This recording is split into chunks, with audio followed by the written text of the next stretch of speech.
Hello friends, ओम श्री गणेशाय नमः। जय श्री कृष्णा। आप सभी का स्वागत है आपके अपने यूट्यूब चैनल पर। फ्रेंड्स, आज हम आपको इस वीडियो में बताने जा रहे हैं साल 2021 की भाद्रपद मास की कृष्ण पक्ष की अजय एकादशी की पौराणिक व्रत कथा, पूजा विधि, शुभ मुहूर्त, महत्व और व्रत के नियम और उपायों के बारे में। फ्रेंड्स, वीडियो शुरू करने से पहले आपसे रिक्वेस्ट है, अगर आप हमारे चैनल पर नए हैं और आपने अभी तक चैनल को सब्सक्राइब नहीं किया है तो प्लीज़ सब्सक्राइब कीजिएगा चैनल को, साथ ही प्रेस कीजिएगा बेल आइकन को, जिससे नए वीडियो से रिलेटेड नोटिफिकेशन आपको तुरंत प्राप्त हो सके। और वीडियो पसंद आने पर वीडियो को लाइक और शेयर ज़रूर कीजिएगा ताकि सभी भक्तों को इस वीडियो का लाभ प्राप्त हो सके। और कमेंट बॉक्स में जय श्री कृष्णा जरूर लिखिएगा। भाद्रपद मास की कृष्ण पक्ष की एकादशी को अजय एकादशी के नाम से जाना जाता है। अजय एकादशी को अन्नदा एकादशी के नाम से भी जाना जाता है। अजय एकादशी पर भगवान विष्णु जी की पूजा अर्चना करने से देवी लक्ष्मी का भी आशीर्वाद प्राप्त होता है। अजय एकादशी का व्रत करने वालों से खुश होकर विष्णु भगवान के सारे दुखों को हर लेते हैं। इस व्रत को पूरे विधि विधान के साथ करना चाहिए। इस दिन का व्रत करने वाले व्यक्ति को अश्वमेध यज्ञ के बराबर फल प्राप्त होता है। एकादशी का व्रत भगवान विष्णु जी को प्रसन्न करने के लिए किया जाता है। मान्यता है कि भगवान विष्णु जी को एकादशी तिथि अति प्रिय है। जो भी कोई व्यक्ति इस तिथि को व्रत करता है वह भगवान विष्णु जी के प्रिय भक्तों में शामिल हो जाता है। अजय एकादशी के व्रत के महात्म के सुनने के साथ साथ दान पुण्य का भी महत्व होता है। विष्णु पुराण और गीता के अनुसार अजय एकादशी करने से समस्त भय और पापों से मुक्ति मिलती है और मधुसूदन की कृपा बरसती है। फ्रेंड्स, अब आइए जानते हैं अजय एकादशी के शुभ मुहूर्त के बारे में। हिंदू पंचांग के अनुसार इस बार अजय एकादशी का व्रत 3 सितंबर 2021 शुक्रवार के दिन है। एकादशी तिथि प्रारंभ होगी 2 सितंबर 2021 को सुबह 6:22 पर और एकादशी तिथि का समापन होगा अगले दिन 3 सितंबर 2021 को सुबह 7:44 पर।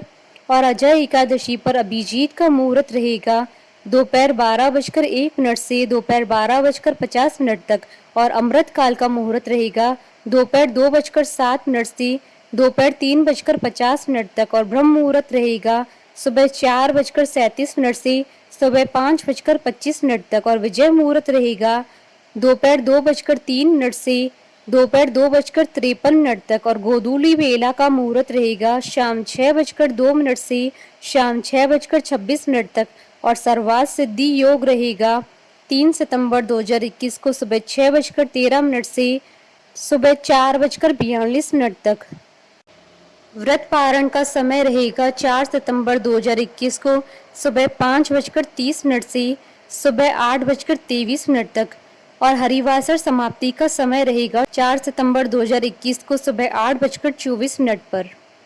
फ्रेंड्स, अब आइए जानते हैं अजय एकादशी की पूजन विधि के बारे में। इस दिन सुबह उठकर मिट्टी के लेप और कुशा से स्नान करना चाहिए। पूजन स्थल को गंगा जल से पवित्र करें। पूर्व दिशा की तरफ एक चौकी पर पीला कपड़ा बिछाकर भगवान विष्णु जी की प्रतिमा या फोटो स्थापित करें। धूप दीप जलाएं और मिट्टी का कलश स्थापित करें। भगवान को फल फूल पान नारियल और सुपारी और लौंग आदि अर्पण करें और स्वयं भी पीले आसन पर बैठ जाएं और ओम अच्युताय नमः मंत्र का 108 बार जाप करें। पूरा दिन निराहार रहकर शाम के समय अजय एकादशी की व्रत कथा सुनी और फलहार करें। शाम के समय भगवान विष्णु जी की प्रतिमा के सामने एक गाय के घी का दीपक जलाएं।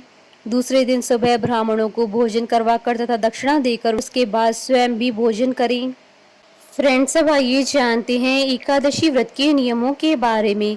एकादशी के दिन चावल का सेवन नहीं करना चाहिए। ऐसी मान्यता है कि इस दिन जो चावल खाता है उस मनुष्य का जन्म रेंगने वाले जीव की योनि में होता है। इसलिए इस दिन जो लोग व्रत नहीं रखते हैं उन्हें भी चावल का सेवन नहीं करना चाहिए। एकादशी के दिन वाद विवाद से बचना चाहिए।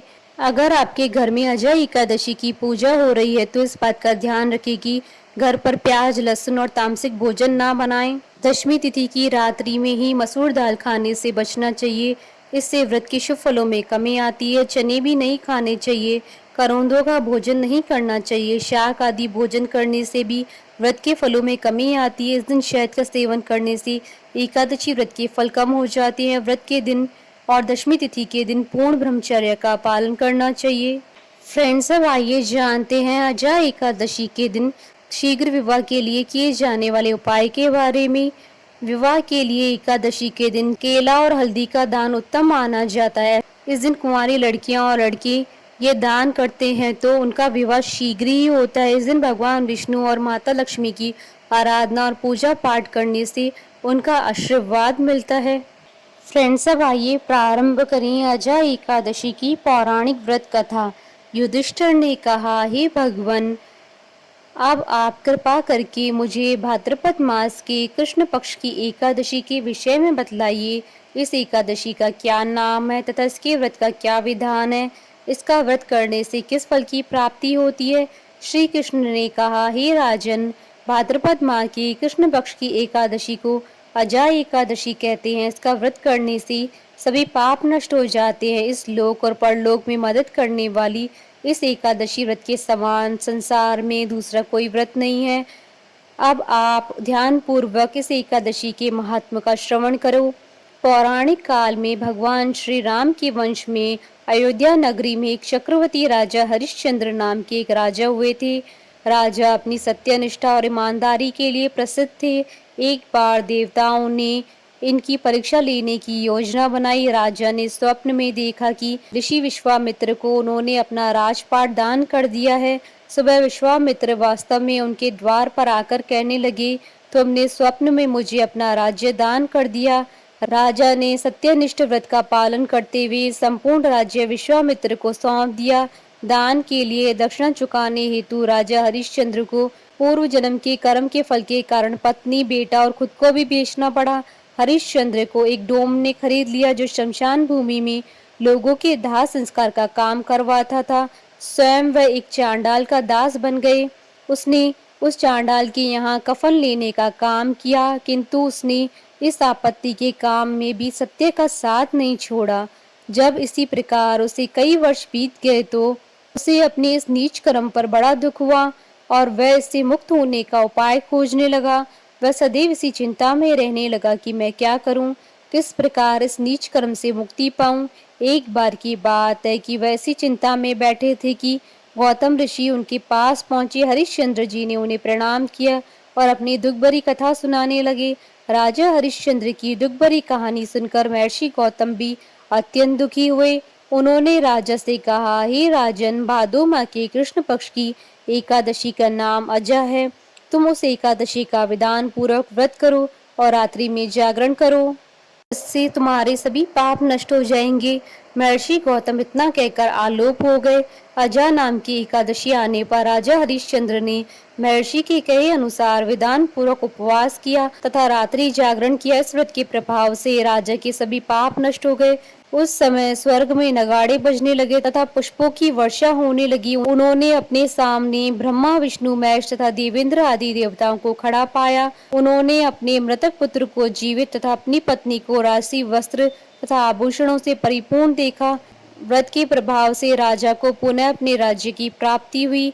वास्तव में एक ऋषि ने राजा की परीक्षा लेने के लिए यह सब कौतुक किया था, परंतु अजा एकादशी के व्रत के प्रभाव से ऋषि द्वारा रची गई सारी माया समाप्त हो गई और अंत समय में हरिश्चंद्र अपने परिवार सहित स्वर्गलोक को गया। हे राजन, यह सब अजा एकादशी के व्रत का प्रभाव था। जो मनुष्य इस उपवास को विधान पूर्वक करते हैं तथा रात्रि जागरण करते हैं, उनके सभी पाप नष्ट हो जाते हैं और अंत में वे स्वर्ग को प्राप्त करते हैं। इस एकादशी व्रत की कथा की श्रवण मात्र से ही अश्वमेघ यज्ञ के फल की प्राप्ति होती है। बोलिए भगवान विष्णु की जय, सनातन धर्म की जय। हमारे साथ इस वीडियो में अंत तक बने रहने के लिए आपका धन्यवाद। ओम श्री गणेशाय नमः। जय श्री कृष्ण।